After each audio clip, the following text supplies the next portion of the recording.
Thank you, Mr Deputy Speaker. I rise to speak on this matter of importance, acknowledging that it is this Friday we observe White Ribbon Day and the International Day for the Elimination of Violence Against Women. And moreover, I acknowledge the courage of the member for Lindsay, who, by telling her story today in this place, vividly illustrates why we must eliminate all violence against women and children. The deepest scars from family violence are often visible and stay with victims for life.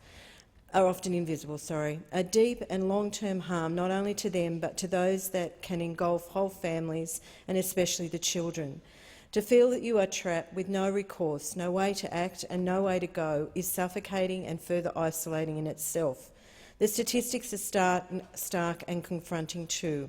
While one instance of family violence is one too many, to hear that 1 in 4 women have experienced physical or sexual violence at the hands of an intimate partner is appalling, and yet it is known that many more incidents of domestic violence go unreported. When something as harmful and as damaging as this continues to be so common, it is incumbent on us in this place to act. I'm proud to be part of a party that champions women and the contribution that they make to our communities, our workplaces and our homes. I'm also proud of the commitments that were announced by the member for Maribyrnong this morning, commitments that go beyond simply acknowledging the status quo isn't good enough and instead proposing strong practical actions that seek to improve the protection for victims and the witnesses of family violence. The reform that Labor has proposed would compel a judge to consider whether a vulnerable witness should be protected in cases where domestic violence is alleged.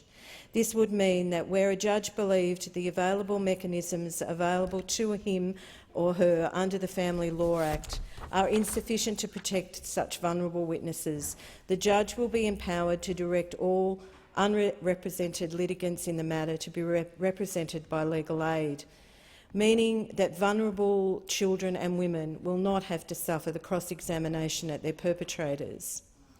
Not only is this a practical reform advocated by many non-government organisations and the Productivity Commission's Access to Justice report, it is most importantly a reform that means that victims are not further harmed and goes some way to stop it continuing.